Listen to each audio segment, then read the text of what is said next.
Hey guys, it is Crappy Pigs Saturday, shall we say part 2, the second picket, and this is not probably gonna be one of the longer ones because I want to go through the set again. And then I have this master number 3, and if that is not too long, I also have a castle 440, but we'll wait and see with that how long the video is when we're done with this one first. So let's just first quickly go over what is inside the Secure Pro set. Again, it's just a cheap Chinese one.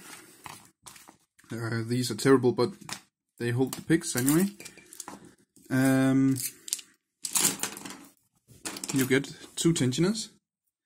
This is actually the one I always use on Rukos, not this one. I have one exactly like it over here in my holder, just like it, from one of these sets. I always use that on Ruko locks and a lot of other locks. That's my standard tension wrench. I love these. And actually that's because it's very stiff. Some people like a tensioner that have some flex. I like them more stiff. Then we also have one of these set bars you can use for pin tumblers, wafers, also for probably mostly used for dimples. So that's the tension wrenches. That's not much. That means there is a chance we can't get into all of these locks because of the tension. Let's see, the picks that are worst in this pick set, I believe I already found those. This is supposed to be a half diamond. I don't know what happened to the color on the video. It is not because it doesn't work, but it's terrible. This, however, can be done, and something can be done to it, I mean. You can thin it down, and then it's actually most of the time useful for some of the cheaper dimple locks. Let's see, this one, that one. Then we have these, which I call mostly car and wafer picks, because this is a nice hook, and you can hopefully you can see if we get some focus on it. If I can hold on to it, yeah, I hope you can see it.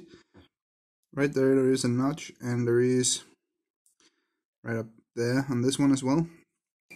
It will help you. It will help as a guide to put the pick onto a wafer. It will also work on pins, but I find these more useful on wafer locks than pin tumblers, because this is a very big pick.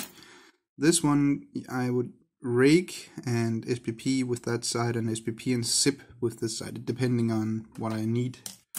So these are probably well, maybe that one, but these are not something we are going to use much throughout this set, this series, I mean. Then we have this one, and that is actually a very nice pick. Focus. It's extremely thin and small. That means it is actually quite good for very tiny keyways, and I have a lot of joy out of mine of these. What is it? This is the same, just another angle on the pick, a little bit deeper. And then we have the main picks, I would say. What I will call the short, medium, and deep hook. I love the deep hook in this set, and I love the short hook number 3. And number 2, I would say medium pick, hook. So we're probably just gonna need these 2 out of this entire set for this series. Yeah, this is for beginners, of course, and something like there are so many other videos talking about those, and yeah, so I'm not gonna go over those.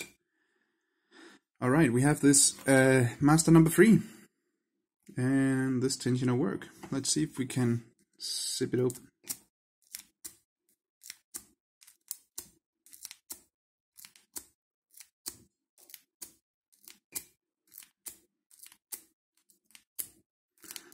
it doesn't seem like it. Okay, try to single pin pick it then. And I have to say I love these hooks. I actually find them to be very useful. For me, it's great feedback I get from them. And I like those big handles. Oh, I was at pin 1.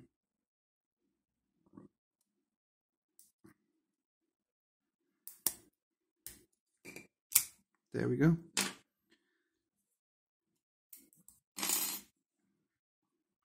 So I think we have time to go to the Castle 440, and that tensioner does work. I know this one shouldn't be able to be zipped open, so we're just going straight to the SPPing. And this have spools, so it's actually quite a step up, even though they didn't really get much into play. So already now we know we can pick Master number 3 and Castle 440 quite easily without bending the pick. Not a scratch at all. Usually I actually use these on Rukos, for example, with all the security features on them. And one of these picks usually hold for at least a couple of months before I have to switch out the pick to a new one. So even though they are cheap, if you are not too heavy on the tension and the on the pins with the pick, you can actually make this hold for a long time. I also like that extra length if we compare to. I have a Sparrows and a Dangerfield pick here. Look at the length difference. That's quite a lot. You can see the bottom is aligned, and there's quite a few, what is it, 2 centimeters, 2.5 centimeters or something. That's enough. When I hold one of these, I would like to have it up there, like that, to rest on the back of my hand. I can't do that unless I'm holding out here on the pick, and that doesn't really work because I have to hold it right there, and that is not comfortable for me. So even though I get better feedback from these better picks, they're just too short. I wish they made them longer. Just those few centimeters does a lot, for me anyway. So yeah, I hope you enjoyed this first part of the series, and the first 2 locks. That means we are down at only this one and 5 more weeks before this series is done, so I can get on to the what I at least consider to be a more exciting